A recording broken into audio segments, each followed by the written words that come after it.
नमस्कार सभी को। परीक्षा जंक्शन के इस प्लेटफॉर्म पे सभी का हार्दिक स्वागत है। और दिवाली का त्यौहार, खुशियों का त्यौहार, तो अब दिवाली आने वाली है। सभी अपने परिवार के साथ होंगे, खुश होंगे। सभी अपने घर पे ही पहुंच गए होंगे जो बाहर रहते होंगे, क्योंकि कल धनतेरस है, आप सभी को पता है। और फिर छोटी दिवाली, फिर बड़ी दिवाली है 1 तारीख की। तो सभी अपने परिवार के साथ खुश रहें। मैं आशा करता हूँ इस संस्था के माध्यम से हम उम्मीद करते हैं कि आप सभी खुश रहें। और सबसे बड़ी बात है कि आप परिवार के साथ अपना टाइम स्पेंड करें। एक क्वालिटी टाइम होता है जो फेस्टिवल्स के समय अपने परिवार के साथ वक्त बिताने को मिलता है, और उनके साथ वक्त बिताएं अच्छे से। और मैं आशा करता हूं कि किसी भी तरीके की कोई आपको चोट ना पहुंचे, क्योंकि आतिशबाजी के दौरान कभी कभी हो जाता है। जैसे आप गए हैं सही सलामत लौट कर आएँ, जहाँ जहाँ से भी आप बिलोंग करते हैं, जहाँ जहाँ भी आप रहते हैं, तो वहाँ से आपने अप डाउन किया होगा। तो चलिए, आशा करते हैं कि आप जैसे गए हैं सही सलामत वैसे ही आएँ, क्योंकि अभी आपको बहुत कुछ करना भी है और लाइफ में, ठीक है, आगे भी बढ़ना है। आपको सभी को अपने गोल्स अचीव करने हैं, अपने टारगेट अचीव करने हैं आप सभी को। तो किसी भी तरीके का कोई भी हानि आपको ना पहुंचे फिजिकली। जैसे कि ये आतिशबाजी का त्यौहार होता है, आतिशबाजी के दौरान कहीं ना कहीं चोट लग जाती है, तो आप ध्यान रखें इस चीज़ का। और जरूर अपने पेरेंट्स की गाइडेंस को फॉलो करें, ठीक है, कहीं इधर उधर ना जाएं, क्योंकि ज़माना बहुत ख़राब है। तो सबसे बड़ी बात है कि अपने परिवार के पास गए हैं तो परिवार के साथ ही टाइम स्पेंड करें। और सबसे बड़ी बात, जो आपके कलीग्स हैं, दोस्त हैं, उनके साथ भी थोड़ा वक्त बिताएं आप। चलिए, तो अब चलते हैं इतिहास की तरफ। तो दिवाली का त्यौहार करीबन 3-4 तारीख तक रहेगा, बड़ी जोर शोर पे है। तो शॉपिंग वॉपिंग का आपने सभी ने कर ली होगी, ठीक है, और चलती रहती हैं। शॉपिंग तो एक बहाना है दिवाली पे। चलिए शॉपिंग कर लेते हैं, मार्केट का थोड़ा रोशनी दिखाते हैं। कुछ लोग मार्केट कुछ और देखने जाते हैं, कुछ लोग शॉपिंग करने जाते हैं, कुछ लोग चाट वगैरह खाने जाते हैं। तो ये तो अलग अलग परसेप्शन है कि मार्केट में क्या देखने को मिलता है। लेकिन कुछ हमारे हमारे यूथ है, हमारी यूथ पॉपुलेशन है, वो कुछ और देखने जाती है। तो ये भी बहुत अच्छी बात है कि वो कुछ और देखने जाती है, जिनसे उनका मन बहल जाता है। तो हर चीज़ का परसेप्शन है। मार्केट एक ऐसी जगह है, एक बाजार एक ऐसी जगह है हमारी, जहाँ पे हमें हर चीज़ देखने को मिल जाती है, ठीक है। कुछ लोग तो बस ऐसे ही चलो यार घूम आते हैं, कोई काम नहीं है लेकिन फिर भी घूम आते हैं। तो त्योहार के समय यही चीज़ होती है कि जरूरी नहीं कि आप बाजार काम से ही जाएं, आप घूमने भी जा सकते हैं, ठीक है। चलिए, तो और आप किसी को निहारने भी जा सकते हैं। निहारना इम्पोर्टेंट है, हालांकि, क्योंकि अब जो लोग घर गए होंगे उनका एक सबसे बड़ा मोटिव ये होगा कि उनकी वाली भी वहाँ आई होगी। ये होता है ना होम टाउन में, क्योंकि होम टाउन में जब जाते हैं तो सबसे पहले अपने माँ बाप की शक्ल देखते हैं, और माँ बाप की शक्ल देखने के बाद सीधे वो जाते हैं कहाँ पर, उसके स्पॉट पर, वो वहाँ आई होगी। तो ये ही बात होती है होम टाउन में। कई प्रेम कहानियाँ भी जुड़ी हुई हैं आपकी, तो बनी रहें प्रेम कहानियाँ। मैं आशा ये करता हूँ, दुआ भी ये करता हूँ आप सभी के लिए कि आपकी प्रेम कहानियाँ चलती रहें, आपकी प्रेम कहानियाँ बनती रहें। तो चलिए, उससे भी मिला ना, ऐसी बात नहीं है, माँ बाप तो क्या है ही है, उससे भी मिल के आना, क्योंकि वरना वो नाराज़ हो गई तो फिर उसे मनाना भी पड़ेगा। चलिए, तो अब ये तो रही दिवाली के इधर उधर की बातें, लेकिन इंपॉर्टेंट बात हम कर लेते हैं कि ये रिकॉर्डेड लेक्चर है, आप सभी को पता है, लाइव तो है नहीं है। तो सबसे बड़ी बात है कि हम कल भी बता चुके थे, यानी सैटरडे के दिन जब हमारा लेक्चर था तब भी हम बता चुके थे, और आज फिर बता रहे हैं। हम जो क्विज है, क्विज वाला ऑप्शन हम लाइव आएंगे, यानी आज शाम 4 बजे से, आज शाम 4 बजे से, यानी डेली, आज ही नहीं है, डेली यानी रोजाना हम शाम 4 बजे लाइव आया करेंगे, और उस पर हम क्विज ऑप्शन आपको कराया करेंगे। 15 मिनट का लाइव सेशन होगा, पॉलिटी का 15 मिनट का और हिस्ट्री का 15 मिनट का।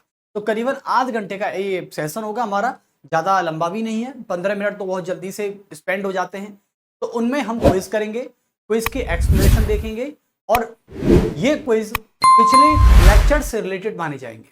याद रखना, जब भी आप अगले दिन क्विज करने आते हो, जैसे आज का क्विज हम जब लेंगे तो वो शनिवार के लेक्चर से डिपेंड होगा, ठीक है। तो शनिवार के लेक्चर जो हैं, सैटरडे के लेक्चर, उनसे रिलेट करके हमने मंडे की क्विज तैयार की है। फिर ऐसे ही आज जो लेक्चर लेंगे उसका कल क्विज होगा, ऐसे ही सैटरडे का, सॉरी, अगले अगले दिन जस्ट बैकअप में स्टोरी चलेगी, ठीक है। तो क्विज जो होंगे वो हमारे वर्तमान में दिए गए लेक्चर नहीं, बल्कि पास्ट में दिए गए लेक्चर पर डिपेंड होंगे। चलिए, तो अब आपने क्विज वाला अपडेट देख लिया है, तो चलिए मैं आशा करता हूं कि आप सभी लाइव सेशन से भी जुड़ेंगे। 15 मिनट का लाइव सेशन होगा, तो जिसमें हम अपने क्वेश्चंस, बातचीत वगैरह, कुछ पॉइंट वगैरह रखेंगे, अपनी बातों को रखेंगे, आप अपनी बातों को रखिए वहां पे, ठीक है। दो हम सब बातचीत करेंगे, क्वेश्चंस भी करेंगे, सॉल्यूशन भी करेंगे, एक्सप्लेनेशन भी देंगे, सब चीजें होंगी। तो चलिए अब बात करते हैं इंडियन हिस्ट्री की। और इंडियन हिस्ट्री में हमने आप सभी को, यानी इंडियन मॉडर्न हिस्ट्री की हम बात कर रहे थे, और इंडियन मॉडर्न हिस्ट्री में हम कहां पहुंचे हैं? कहां पहुंचे हम पहुंचे हैं आंग्ल मैसूर वॉर पर। और आंग्ल मैसूर वॉर एक चैप्टर है, लेकिन जिसका जो टॉपिक है, हमने 2 एंग्लो मैसूर वॉर करा दिए थे आप सभी को। हैदर अली की मृत्यु हो चुकी थी 7 दिसंबर 1782 को। आप सभी को बताएं, हैदर अली की मृत्यु एक शहीद के रूप में जानी जाती है, क्योंकि देखो, आपको ऐसा लगता है, मैं मानता हूं कि आपकी नजर में हैदर अली अच्छा व्यक्ति नहीं हो सकता, एक अच्छा राजा नहीं हो सकता, ठीक है, क्योंकि अलग अलग व्यक्तियों का अलग अलग विचार होता है, पॉइंट ऑफ व्यू होता है। मुझे ऐसा लगता है कि यदि आपका हैदर अली के बारे में सोचना थोड़ा बहुत अलग है, तो इसमें कहीं कोई दिक्कत नहीं है। लेकिन एक बात तो आपको याद रखनी होगी, कोई भी राजा हुआ, जब किसी राजा ने, जब राजाओं ने युद्ध लड़े हैं, तो वो अपनी मातृभूमि के लिए लड़े हैं, वो अपनी प्रजा को बचाने के लिए लड़े हैं, वो अपने प्रजा के अधिकारों को सुरक्षित रखने के लिए लड़े हैं। तो राजा कि आपकी नजर में चाहे अच्छा हो चाहे बुरा हो, लेकिन उस व्यक्ति ने एक प्रमाण दिया है कि मैं मातृभूमि के लिए लड़ा हूं, और अपनी मातृभूमि और अपनी प्रजा उसके लिए भगवान है, उसके लिए ईश्वर है। क्योंकि जो राजा अपनी प्रजा की इतनी केयर कर सकता है कि वो उसके लिए युद्ध के मैदान में उतर जाए, अपने दुर्ग की रक्षा करने के लिए मैदान में उतर जाए, तो आप यकीनन मानिए वो राजा आपकी नजर में चाहे सही है चाहे गलत है, मैटर नहीं करता। लेकिन यदि वो मातृभूमि के लिए मैदान में उतरा है युद्ध के हेतु, तो यकीनन वो एक शहीद का दर्जा प्राप्त करता है, यदि वो युद्ध के दौरान युद्ध लड़ते लड़ते मृत्यु पा लेता है। तो यदि उसकी डेथ हो जाती है, तो वो मातृभूमि के लिए लड़ा हुआ युद्ध एक शहीद के रूप में जाना जाता है। इसलिए मैं हैदर अली को यहां पर शहीद कहना ज्यादा उचित समझूंगा। इंडियन हिस्ट्री में एंग्लो मैसूर वॉर हम थर्ड की बात करेंगे आज, और सभी एक बार आ जाइए।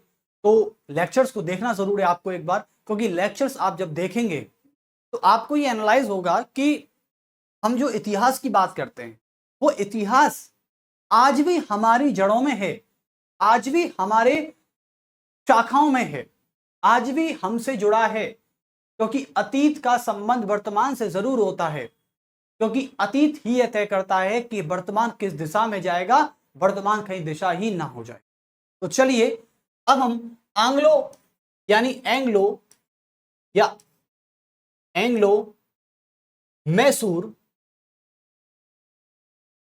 मैसूर युद्ध और तीसरे की बात करेंगे। आज एंग्लो मैसूर वॉर तीसरा होगा हमारे साथ, आप सभी को पता है। और मैं आपको बता दूं, मैसूर की हम बात करते हैं, जिसे आज कर्नाटक कहा जाता है, जिसे आज कर्नाटका कहा जाता है। वो कर्नाटक जो भारत के पश्चिमी घाट पर स्थित है, आप सभी को पता है। गुजरात से नीचे आप जब जाते हैं तो आप महाराष्ट्र को पाते हैं, और फिर महाराष्ट्र नीचे आप कर्नाटक को पाते हैं। तो कुल मिला के आप मैसूर की बात करें, भारत का ऐसा तीसरा राज्य है जिसका नाम परिवर्तन किया गया था मैसूर से कर्नाटक, तीसरा। और इसके साथ था लक्काद्वीप, अमीनी द्वीप और लक्काद्वीप को करके लक्षद्वीप किया गया था। 1973 के आसपास की बात बता रहा हूं मैं आपको। तो चलिए अब हम बात कर लेते हैं एंग्लो मैसूर थर्ड वॉर की। आप सभी को पता है, मैं थोड़ा रिकैप में जाता हूं एक बार बच्चों, और रिकैप में जाना हमको जरूरी इसलिए होता है क्योंकि वहां से हमारी थीम बनती है। तो रिकैप कर लेते हैं एक बार, रिकैप स्टोरी। और रिकैप स्टोरी क्या थी हमारी कल की, सैटरडे के लेक्चर की, जिसने भी देखा होगा एक बार रिवाइज कर देता हूं। रिकैप स्टोरी की हम बात करते हैं तो शनिवार के दिन हमने जो लेक्चर लिया था उसमें हमने मंगलौर की संधि करा दी थी। पहली संधि थी मद्रास की संधि, दूसरी संधि थी मंगलौर की संधि जो 1784 में हुई थी। अंडरस्टैंड?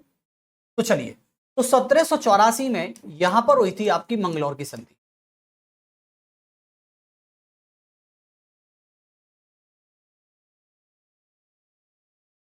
तो मंगलौर की संधि हुई है 1784 में। अब 1784 में जब मंगलौर की संधि होती है तो कुल मिला के ये कहा जाता है कि मंगलौर की संधि में कौन जीता था दूसरे दूसरे युद्ध में? मंगलौर की संधि किसके बीच हुई थी? क्योंकि हैदर अली तो खत्म हो चुके थे 1782 में, तो 84 में मंगलौर की संधि को करने वाले थे टीपू सुल्तान। तो एक्चुअली में ये थे टीपू सुल्तान, और टीपू सुल्तान वर्सेस कौन थे? अंग्रेज थे। कौन थे? अंग्रेज। और आप मुझे बताइए उस समय अंग्रेजी जनरल कौन था? अंग्रेजी जनरल था वॉरेन हेस्टिंग्स। चलिए बहुत बढ़िया। अब बात ये आती है गवर्नर, मतलब जिसे गवर्नर कहा गया है ना, ठीक है, अंग्रेजी गवर्नर थे वॉरेन हेस्टिंग्स। अब आगे चलते हैं, तो मंगलौर की संधि में क्या हुआ था? अंग्रेज, टीपू सुल्तान और अंग्रेज दोनों में से कोई नहीं जीता था, संधि कर ली गई। लेकिन इस संधि में यह वचन दिया गया अंग्रेजों के द्वारा कि हम कभी आगे से युद्ध नहीं करेंगे, और इस प्रकार का युद्ध यानी धोखेबाजी का युद्ध हम कभी नहीं करेंगे। जब भी हम कभी युद्ध करेंगे तो टीपू सुल्तान जी आपको हम आगाह करके करेंगे, आपसे हम बात करके, यानी आपको हम पहली इंफॉर्मेशन दे देंगे। एक काइंड ऑफ इंफॉर्मेशन होती है ना कि युद्ध के लिए पत्र भेजना, युद्ध की घोषणा करना, बिगुल बजाना, ये सारी परंपराएं युद्ध से पहले होती हैं। तो ऐसा करेंगे, जब हम कभी युद्ध करेंगे आपसे तो हम आपको इंफॉर्मेशन देंगे, क्योंकि पीछे से युद्ध करना ये एक किसकी निशानी है? ये एक हरामखोरी या फिर एक गद्दारी की निशानी है।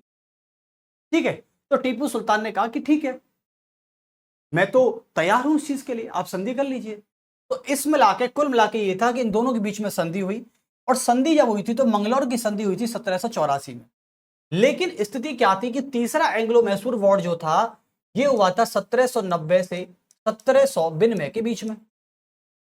ठीक है, और तीसरा एंग्लो मैसूर वॉर जो था वो 3 चरणों में संपन्न हुआ था। कितने में? 3 चरणों में। लेकिन सबसे बड़ी बात है कि कहानी कहां से स्टार्ट होती है,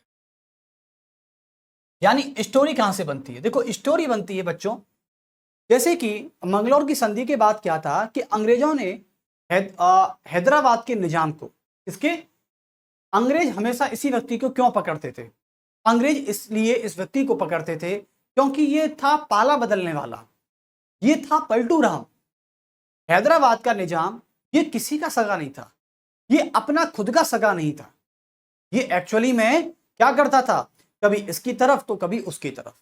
लेकिन हैदराबाद के निजाम ने अब अंग्रेजों से बात की, तो अंग्रेजों ने हैदराबाद को के निजाम को गुप्त रूप से एक पत्र लिखा, और उस पत्र में था कि आप टीपू सुल्तान के खिलाफ युद्ध कीजिए, क्योंकि टीपू सुल्तान अब हैदर अली का बेटा मैदान में आ चुका है, तो हम नहीं चाहते, क्योंकि हैदर अली तो अब निपट गया, हैदर अली तो अब चला गया, अब हैदर अली से क्या दुश्मनी, अब रही उसके पुत्र से दुश्मनी। तो हैदराबाद के निजाम, आप सुनिए, अब टीपू सुल्तान आ गया है, तो टीपू सुल्तान जो है वो उसका बेटा है, आप उनके खिलाफ युद्ध करिए। जब ये बात टीपू सुल्तान को पता चल गई कि अंग्रेज और हैदराबाद के निजाम मेरे खिलाफ षड्यंत्र रच रहे हैं, तभी क्या किया, टीपू सुल्तान ने तुरंत त्रावणकोर पर आक्रमण कर दिया। कब किया? त्रावणकोर पर आक्रमण कर दिया 1789 में, यह बात कही गई। तो कुल मिला के ये था कि अंग्रेजों ने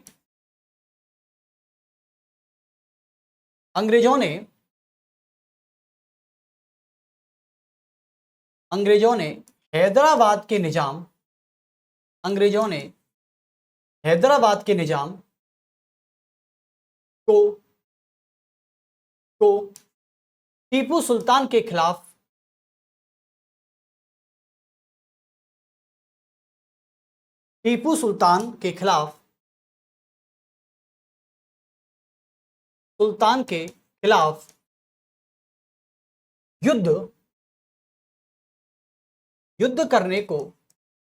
युद्ध करने को एक गुप्त रूप से पत्र लिखा।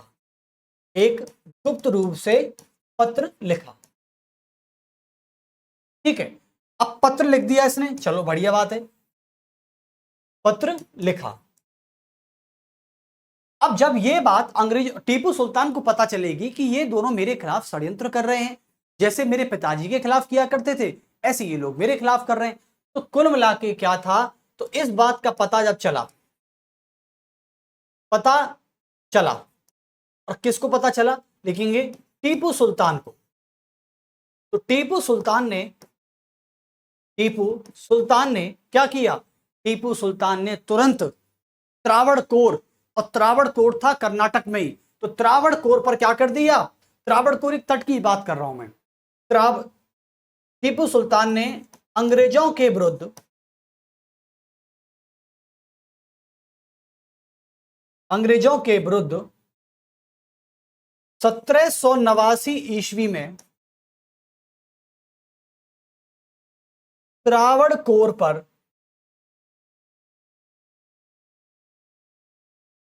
हमला कर दिया, यानी अटैक ऑन त्रावणकोर एट 1789। तो by Tipu Sultan, attacked by Tipu Sultan. तो टीपू सुल्तान ने अंग्रेजों के विरुद्ध त्रावणकोर पर हमला कर दिया। अब त्रावणकोर पर जब हमला करेगा तो क्या अंग्रेज चुप बैठेंगे? नहीं बैठेंगे।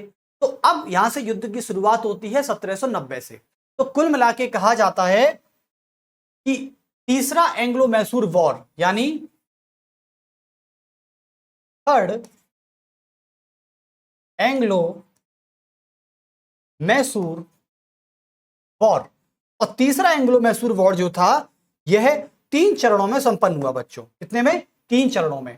तो 3 फेज में हुआ, जैसे कि लोकसभा के चुनाव होते हैं ना इतने फेज में, ऐसे ही 3 चरणों में युद्ध संपन्न हुआ। अब पहला बात करें तो पहली बात क्या लिखें? पहली बात लेते थे कि फर्स्ट फेज में क्या था। फर्स्ट फेज, तो फर्स्ट फेज की बात करें और पहले फेज में कौन था? अंग्रेजों की तरफ से कौन लड़ रहा था? अंग्रेजों की तरफ से लड़ रहा था मिडो। कौन था? मिडो। तो अंग्रेजी जनरल कौन था? अंग्रेजी जनरल था मिडो।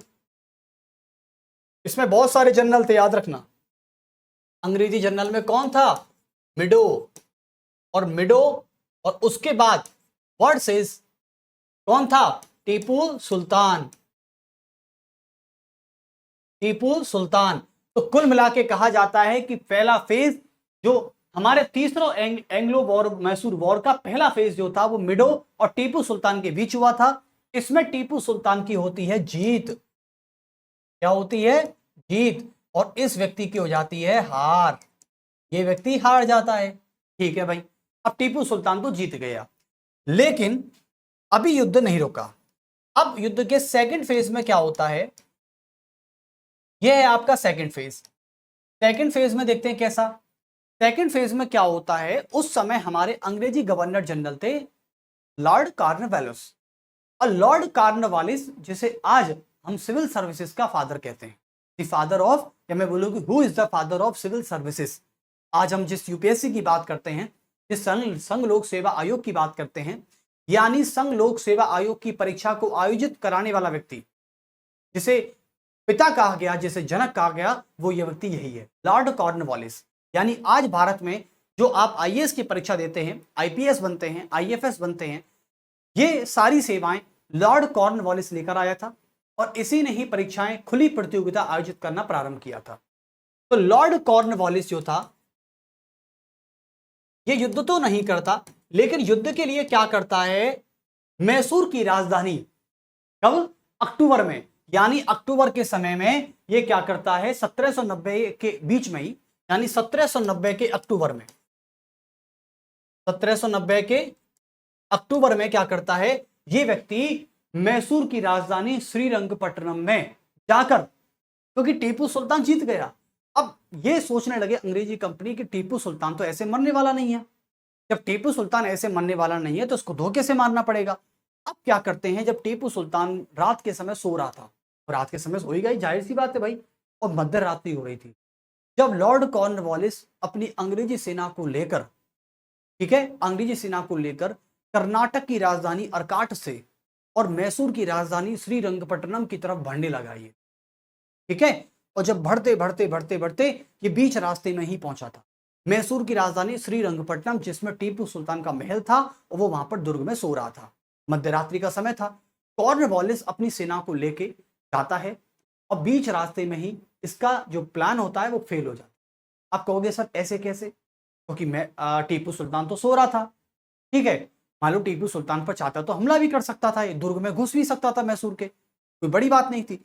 लेकिन क्या होता है कि बीच रास्ते में अंधेरे में बहुत तेज मूसलाधार बारिश हो जाती है और मूसलाधार बारिश होने के कारण लॉर्ड कॉर्नवालिस और उसे अपनी सेना को लेकर वापस आना पड़ता है अर्काट में। तो कुल मिला के लॉर्ड कॉर्नवालिस का यह प्लान फेल हो गया। तो आप देख सकते हैं कि मैसूर की राजधानी श्रीरंगपट्टनम में हमला करने के लिए मैसूर की राजधानी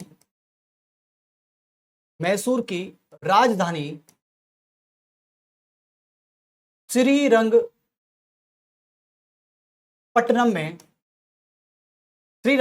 में हमला करने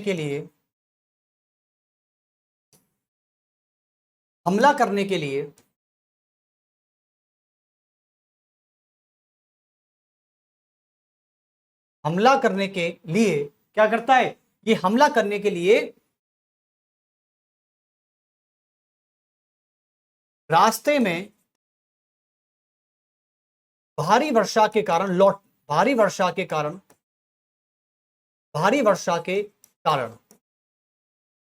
क्या होता है, इसका प्लान फेल हो जाता है और ये फेलियर बन जाता है। अब ये क्या गया, टीपू सुल्तान अब भी बच गया यार, कभी जीत जाता है कभी बारिश हो जाती है, तो भारी बारिश के कारण ये लौट जाता है। अब तीसरे फेज की हम बात करते हैं। तीसरे फेज में क्या होता है बच्चों, थर्ड फेज। तो थर्ड फेज की हम बात करें और थर्ड फेज में कुछ इस तरीके से होता है। क्या, तीसरे फेज में तो भाई साहब यूं मान लो कि बरसात हो जाती है। अब क्या होते हैं, टीपू सुल्तान को हराने के लिए इतने जनरल, यानी general Medows, Cornwallis, Stuart, Arthur Wellesley, सब आ गए भाई साहब।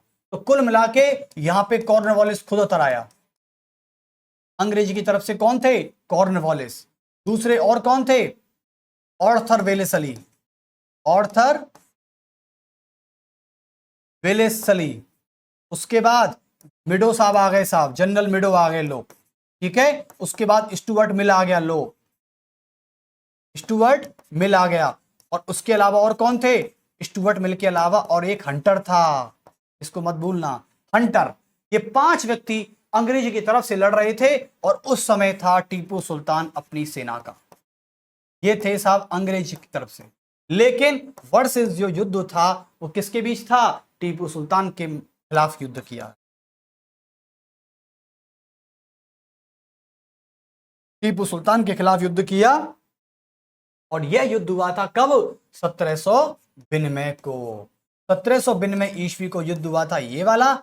1790 अक्टूबर में पहुंच गए थे और ये लगभग 1790 की प्रारंभ की बात है, ये स्टार्टिंग की बात थी।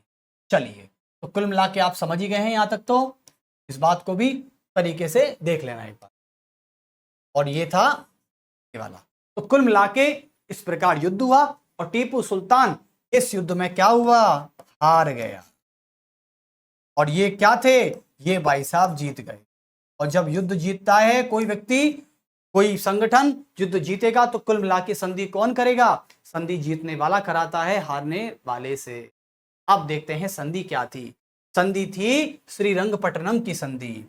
तो कुल मिला के ये था कि 1792 ईस्वी में, या इस कलर थोड़ा चेंज कर लेते हैं, तो कुल मिला के ये था कि 1792 ईस्वी में, 1792 ईस्वी में अंग्रेजों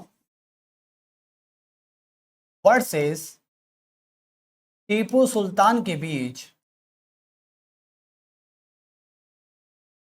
टीपू सुल्तान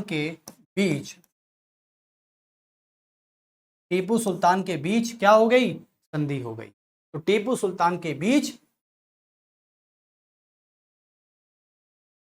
श्रीरंगपट्टनम की संधि हुई, श्रीरंगपट्टनम की संधि हुई।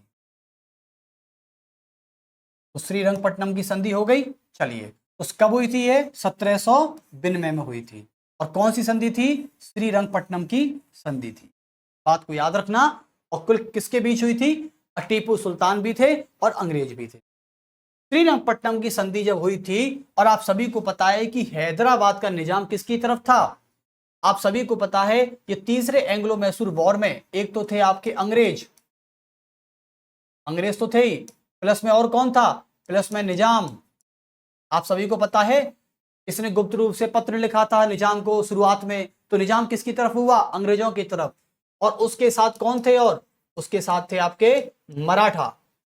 तो कुल मिला के अंग्रेज, निजाम और मराठा, यानी तीनों का संगठन। और तीनों का संगठन उसके बाद मैसूर की तरफ से कौन था? मैसूर की तरफ से था टीपू सुल्तान।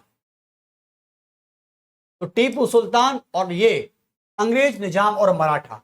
अब एक बात बता दूं आपको मैं, एक बात ये भी हो सकती है कि अब जो संधि की जाएगी, श्रीरंगपट्टनम की संधि हुई, लेकिन इस संधि में क्या हुआ? इस संधि में मैसूर की राजधानी श्रीरंगपट्टनम की जो बात करते हैं हम, यानी इस संधि में मैसूर को 3 क्षेत्रों में बांटकर निजाम को, मराठा को और अंग्रेजों ने खुद को, स्वयं को बांट दिया।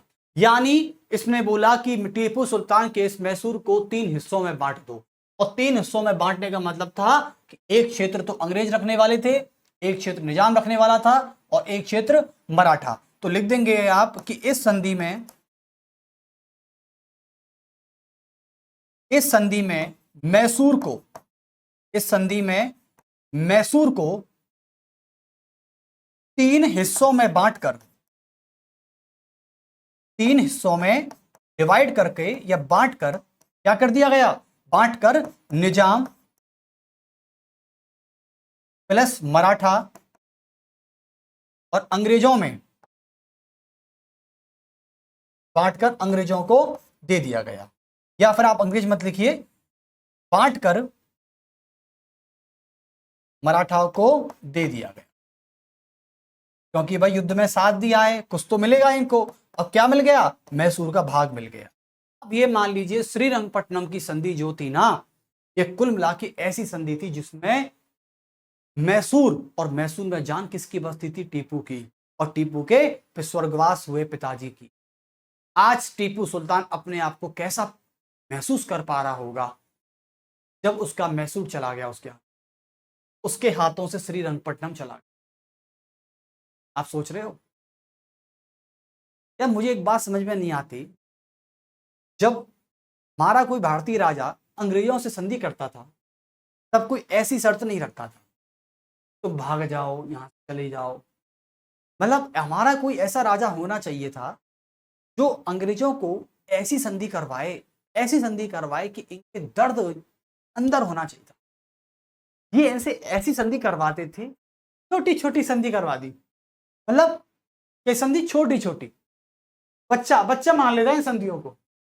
पहली संधि कौन थी? मद्रास की संधि। मद्रास की संधि में हैदर अली ने क्या बोला था अंग्रेजों से?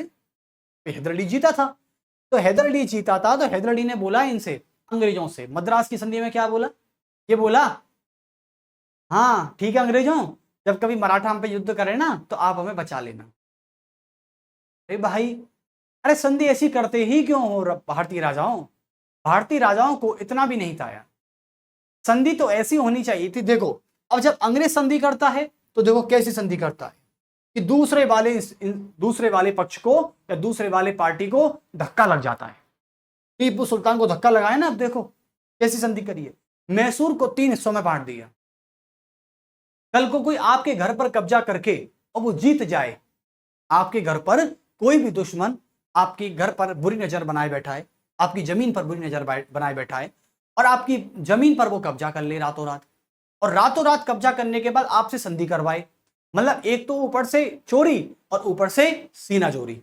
तो कुल मिला के यदि कोई व्यक्ति आपकी जमीन पर कब्जा कर ले और कब्जा करते करते ही वो आपसे जीत जाए, ठीक है, और जीतने के बाद आपसे ही संधि करवा ले, और संधि करने के बाद आपके ही प्लॉट पर वो अपना घर बना ले, तो आपको कैसा लगेगा? और आपके पड़ोस में ही है वो, और आपके पड़ोस में ही रह रहा है। आप सोचिए कितना बुरा लगेगा आपको, आप जीते जी मर जाओगे।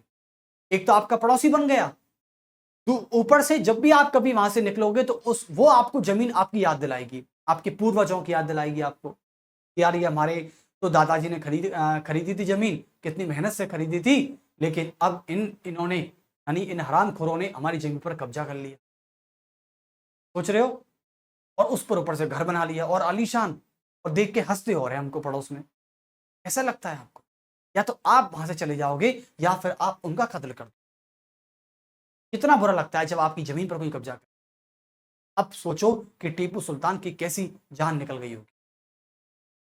ठीक है, जब आपसे आपका जब आपसे आपका पार्टनर या आपसे आपका जीवन साथी और के द्वारा छीन लिया जाता है। देखो, अपनी कोई भी चीज होती है ना, और उस पर जब जब किसी दूसरे का हक हुआ है ना, दर्द हमेशा होता है। याद रखना एक बात मेरी, कुछ भी हो, चाहे आपकी जमीन की बात है, चाहे आपकी पैसों की बात है यार, चाहे आप आर्थिक स्थिति की बात कर लें, चाहे आप पैसों की बात कर लें, चाहे आप किसी अपने साथी की बात कर लें। ठीक है, लड़कों से सुना, चल पहले तो वो हमारी थी ना, आज वो किसी और के साथ। कितना दर्द होता है तुमको। कभी टीपू सुल्तान के इस दर्द को समझिएगा। टीपू सुल्तान को कैसा महसूस हो रहा है, टीपू सुल्तान को कैसा महसूस हो रहा है जब तुम्हारा कोई एक व्यक्ति, तुम्हारा कोई एक साथी किसी दूसरे का हो जाए, आपकी जान निकल जाती है, आप वहां से ओवरकम होने में 1 साल लगा देते हो। लेकिन टीपू सुल्तान का पूरा मैसूर, जिसमें उसके पिताजी हैदर अली की जान बसती थी, और हैदर अली जो था वो एक सैनिक था नाम मात्र, लेकिन वो व्यक्ति जमींदार बना, फौजदार बना, और फौजदारी के बाद मैसूर का राजा बना। इतनी सारी मेहनतों पर आज उसका पानी फिर चुका है। टीपू सुल्तान को ना खाना रास आ रहा था, ना नींद रास आ रही थी। बस एक ही रास चीज आ रही थी कि अब तो मैं अंग्रेजों को छोड़ूंगा नहीं। लेकिन मुझे एक बात समझ में, हमारे इतिहास में हमारे भारतीय राजाओं ने कभी अंग्रेजों से एक संधि ऐसी नहीं की जिनमें अंग्रेजों की जान निकल गई हो। छोटी छोटी संधियों की शर्त रखकर आ जाते थे और खुश हो जाते थे, वाह हरा दिया। अरे हराने से कुछ नहीं होता, आप किसी चीज को कुचलोगे वो दोबारा उठ जाएगी यार, उसको जड़ से उखाड़ के ही फेंक दो। कैसे? एक भारतीय राजा यदि अंग्रेजों से कोई ऐसी संधि करता और उस संधि में ऐसी शर्त रखवाता, अंग्रेजों इस तारीख से पहले यदि अंग्रेज छोड़ के तुम भारत नहीं गए, भारत से छोड़ के नहीं गए तुम भारत की जमीन पर से, तो फिर यहां पर कत्लेआम होगा। मैं तो कह रहा हूं संधि ऐसी होनी चाहिए थी। ठीक है, यदि मैं राजा होता उस समय में, तो मैं अंग्रेजों से एक युद्ध जीतने के बाद संधि में क्या कहता कि बैठो और पेन लो और सिग्नेचर करके जाओ कि इस तारीख से पहले ये भारत आपने खाली नहीं किया तो यहां पर फिर कत्लेआम होगा। मैं ऐसी संधि करवाता, क्योंकि उस समय तो कानून नहीं था ना, और कत्लेआम का मतलब होता है राजा के पास पावर है। तो सीधे मैं बता रहा हूं, सुभाष चंद्र बोस ने जो किया था ना, सही किया था। यूनिवर्सिटी और कॉलेजों में जा जाकर, ऑफिसों में जा जाकर अंग्रेजों को पीटा है भाई साहब, बेंचों के नीचे घुस गए थे ये प्रोफेसर, ये अंग्रेजी प्रोफेसर। अपनी आजाद हिंद फौज बना दी थी उस व्यक्ति ने, हिटलर से इंस्पायर्ड था वो, घुस गया यूनिवर्सिटियों में, जो अंग्रेज मिले बस पीटा, मारो सबको, मारो इनको। ये काम पहले करना चाहिए था, ये बाद में हो रहा था। चलिए खैर, तो श्रीरंगपट्टनम की संधि में यह शर्त रख दी गई और कुल मिला के टीपू सुल्तान की जान से ही निकल गई। अब आते हैं चौथा एंग्लो मैसूर वॉर, और ये लास्ट है, फोर्थ एंग्लो मैसूर वॉर, यानी चौथा एंग्लो मैसूर वॉर। अब चौथे एंग्लो मैसूर वॉर में आप सभी को पता है कि तीसरे एंग्लो मैसूर वॉर में श्रीरंगपट्टनम की संधि की गई। 1792 ईस्वी में एक संधि हुई थी जिसका नाम था श्रीरंगपट्टनम की संधि। ओके, लेकिन सबसे बड़ी बात थी कि इस संधि को लिखेंगे, इस संधि को टीपू सुल्तान ने, इस संधि को टीपू सुल्तान ने अपना अपमान समझा, या टीपू सुल्तान ने इस संधि को अपना अपमान समझा और इसे एक अपमानजनक संधि कहा, और इसे एक अपमानजनक संधि कहा, इसे एक अपमानजनक संधि कह दिया। अब कहा अब अपमानजनक संधि है तो अपमान का बदला युद्ध से होता है, और अपमान का बदला जब युद्ध से होगा तो कुल मिला के यहां पर चौथा एंग्लो मैसूर वॉर करा दीजिए आप बढ़िया से। चलिए, तो टीपू सुल्तान, यानी इसमें अंग्रेजों की तरफ से कौन था? अंग्रेजों की तरफ से इसमें था स्टुअर्ट मिल और ऑर्थर वेलेस्ली। ऑर्थर वेलेस्ली, यानी ऑर्थर वेलेस्ली इसमें था, ठीक है। और आप ले सकते हैं तो स्टुअर्ट भी ले लीजिए, क्योंकि ये व्यक्ति नाराज हो जाएगा। स्टुअर्ट ले लीजिए, ठीक है, स्टुअर्ट मिल ले लीजिए, स्टुअर्ट मिल। इसके अलावा वर्सेस टीपू सुल्तान ने, भाई साहब टीपू सुल्तान अब की बार अकेला नहीं आया। टीपू सुल्तान क्या था? टीपू सुल्तान आया इनके साथ, कुस्तुनतुनिया के शासक के साथ, अफगानी शासक के साथ, फ्रांसीसी कंपनी के साथ।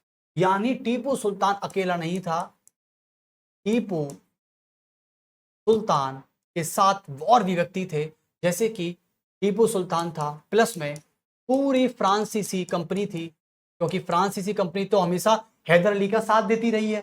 टीपू सुल्तान और हैदर अली दोनों बाप बेटे हैं, इन दोनों के साथ हमेशा फ्रांसीसी कंपनी का सपोर्ट रहा है। और आपको बता दूं, टीपू सुल्तान की सेना पूरी फ्रांसीसी कंपनी की तर्ज पर आधारित थी, पूरी कंपनी। यानी जो भी टीपू सुल्तान का सैनिक हुआ करता था उसको ट्रेनिंग हमेशा फ्रांसीसी कंपनी दिया करती थी। तो पूरी फ्रांसीसी कंपनी यहां पर थी।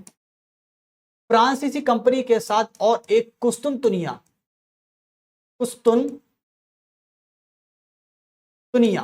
एक देश है, कुस्तुनतुनिया के शासक भी आ गए साहब। और कुस्तुनतुनिया के शासक के साथ और कौन थे? अफगानी शासक थे, अफगानी शासक आ गए, ठीक है। तो कुल मिला के इनका सपोर्ट रहा, लेकिन सपोर्ट से कुछ नहीं हुआ और अंग्रेजों ने क्या कर दिया? धोखे से इन सबको पार किया। और कुल मिला के यह युद्ध कब हुआ था? यह युद्ध आपका हुआ था मार्च 1799 से लेके, और ये हुआ था मई 1799 के बीच। और कुल मिला के कहा जाता है कि अंग्रेजों ने, क्योंकि श्रीरंगपट्टनम की संधि तो पहले ही कर चुके थे, उसको 3 हिस्सों में बांट चुके थे। तीनों हिस्सों पर मराठा की सेना, निजाम की सेना और अंग्रेजों की सेना पहले से कायम थी। जो व्यक्ति श्रीरंगपट्टनम को 3 हिस्सों में बांट चुका हो, मैसूर को 3 हिस्सों में बांट चुका हो, उस पर जीत पहले से ही अंग्रेजों की हो गई थी। पहली बात तो चौथे में तो कुछ होना ही नहीं था, बस श्रीरंगपट्टनम के दुर्ग पे जाके झंडा फहराना था। अंग्रेजों ने अंत में श्रीरंगपट्टनम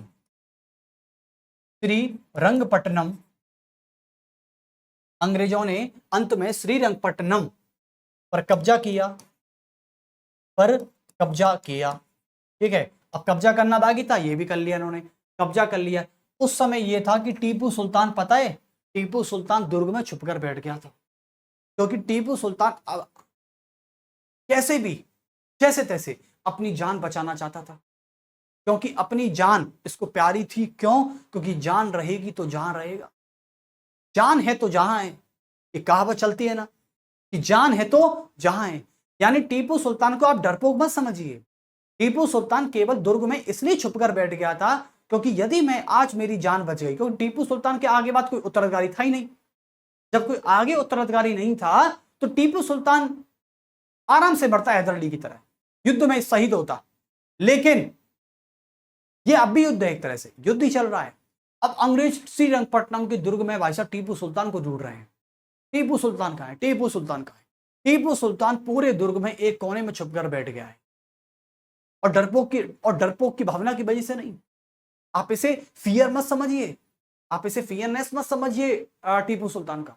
टीपू सुल्तान एक डायलॉग कह रहा था, जान है तो जहां है, जान है तो जहां है। यानी जान रही तो मैं पूरा विश्व जीत लूंगा, लेकिन यदि मेरी जान ही ना रही तो मैं क्या जीतूंगा। तो ऐसा नहीं है कि सीना चौड़ा करके और इनके सामने आ जाऊं, ये बेवकूफी भरा कदम मेरे लिए, मेरी जान के लिए साबित हो सकता। इसलिए टीपू सुल्तान क्या था? टीपू सुल्तान 15 दिनों तक, बताया जाता है टीपू सुल्तान 15 दिनों तक, कब तक? 15 दिनों तक दुर्ग में ही छुपा रहा, दुर्ग में ही छुपा रहा। लेकिन बकरे की मां कब तक खैर बनाएगी, एक दिन तो बलि पर चढ़ना ही है बच्चे को। कहावत है ना कि हालांकि बकरे की मां अपने बच्चे की कब तक खैर बनाएगी। तो वही वाली बात थी, टीपू सुल्तान को फिर अंत में यानी 4 मई 1799 को टीपू सुल्तान को मार दिया गया। टीपू सुल्तान को मार दिया गया।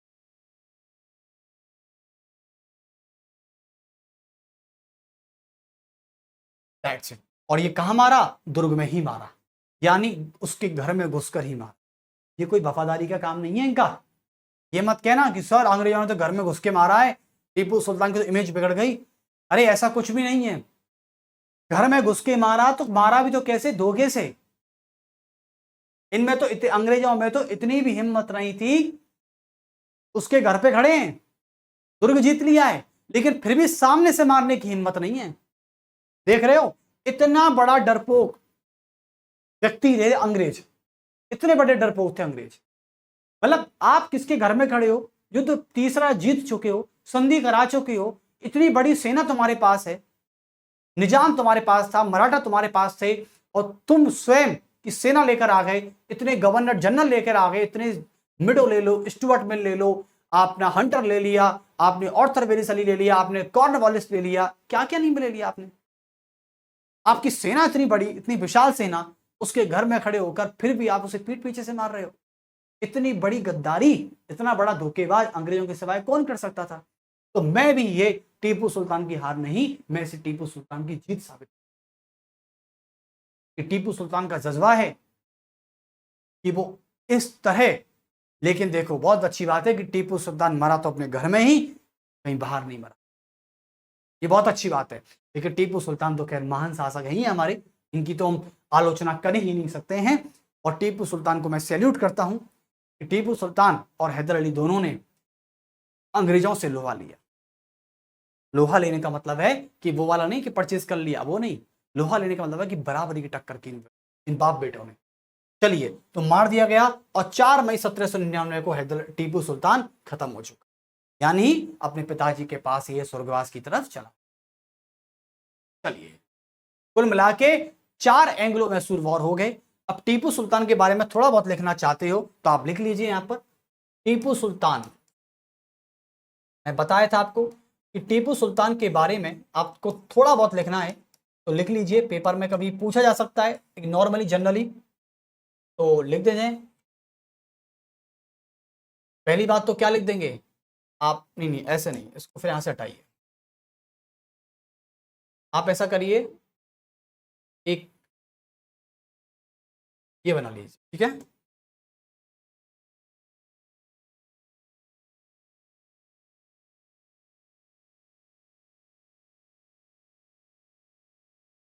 चलिए, तो यहां पर लिख दीजिए टीपू सुल्तान। टीपू सुल्तान के बारे में, ठीक है। अब जैसे कि पहली बात करते हैं कि टीपू सुल्तान की पहली बात क्या हो सकती है, तो टीपू सुल्तान की पहली बारे में लिख देते हैं यहां से। तो पहला पॉइंट क्या हो सकता है, टीपू सुल्तान के बारे में पहला पॉइंट लिख दीजिए कि इसे या इस व्यक्ति को विज्ञान एवं प्रौद्योगिकी का, उस समय का विज्ञान एवं प्रौद्योगिकी का आविष्कारक, क्या है, आविष्कारक कहा जाता है इसको, यानी इन्वेंटर्स व्यक्ति है ये, इसने खोज की है।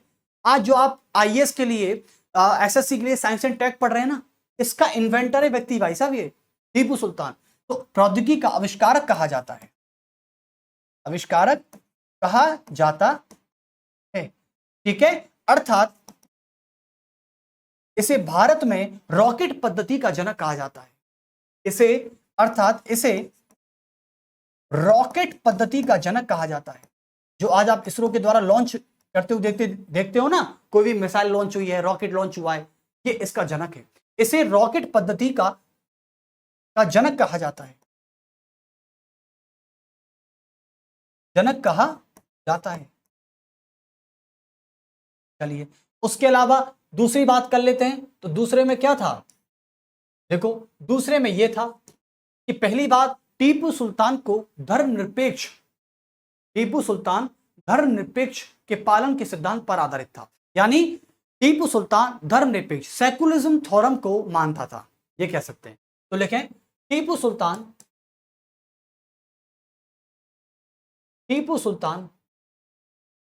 एक पंथ ना होके टीपू सुल्तान एक पंथी ना होकर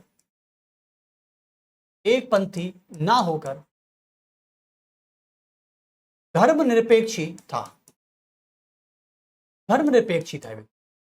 यानी अपने धर्म का सम्मान तो करता था, लेकिन अपने धर्म का सम्मान करते हुए, अपने धर्म में रहते हुए ये अन्य दूसरे धर्मों की आलोचना नहीं करता था, उनकी निंदा नहीं करता, धर्मनिरपेक्ष था। ठीक है। उसके बाद तीसरा पॉइंट यह है कि यह व्यक्ति लोकतंत्र का बहुत बड़ा समर्थक था। यह व्यक्ति लोकतंत्रवादी था। यानी लोकतंत्र का समर्थक था। यह व्यक्ति, सोचो राजतंत्र के टाइम पर व्यक्ति कोई लोकतंत्र का समर्थक कैसे हो सकता है, यह था। तो टीपू सुल्तान की कुछ खास बातें आप सभी को पता है। और अच्छा, टीपू सुल्तान के पिताजी का नाम हैदर अली था, इसकी माता का नाम था फातिमा। मैं आपको बता दूं तो टीपू सुल्तान के माता पिता का नाम लिख लीजिए। पिता का क्या नाम था? पिता का नाम था हैदर अली, आप सभी को पता है। ये पिता का नाम है हैदर अली, और इनकी माता का नाम जो था वो था फातिमा। यानी फातिमा और हैदर अली इनके माँ बाप थे, इनके माता पिता थे, इनके पेरेंट्स थे, और उनकी संतान थी टीपू सुल्तान। तो याद रखना, और इनकी संतान कौन है? टीपू सुल्तान। तो पिता का नाम हैदर अली है और माता का नाम फातिमा है। मुझे याद आ गया, फातिमा है। ठीक है। और टीपू सुल्तान के बारे में और क्या कहेंगे आप? धर्मनिरपेक्षी था, लोकतंत्रवादी था, और आविष्कारक था, रॉकेट पद्धति का जनक कहा जाता है इसको, the father of science and technology. ठीक है, the father of science and tech, ये कह सकते हैं।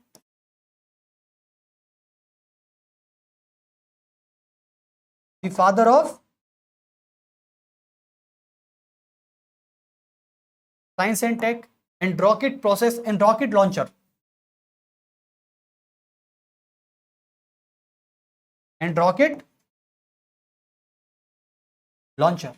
बहुत अच्छी बात है। चलो, तो यहां तक आप ले लीजिए, टीपू सुल्तान के बारे में कुछ पॉइंट्स हैं। ठीक है, चलिए। और टीपू सुल्तान एक महान शासक भी था, महान शासक था बेशक, इसमें कहने की कोई दिक्कत नहीं। और टीपू सुल्तान की मृत्यु कब हुई थी? टीपू सुल्तान की मृत्यु हुई थी 4 मई 1799 को। और संधि और मृत्यु कहां हुई थी इनकी? और इनकी मृत्यु हुई थी श्रीरंगपट्टनम में। कहां पर? श्रीरंगपट्टनम में। आपसे पूछे कि डेथ कहां हुई इनकी, तो डेथ में आपके देना श्रीरंगपट्टनम फोर्ट, श्रीरंगपट्टनम दुर्ग में। एक तो जगह का नाम है श्रीरंगपट्टनम, वो नहीं, श्रीरंगपट्टनम फोर्ट में हुई थी, दुर्ग में हुई थी, इसके महल में हुई थी। 4 मई 1799 को उनकी क्या हुई थी? मृत्यु। चलिए, तो कुल मिला के आपको पता चल गया है टीपू सुल्तान के बारे में।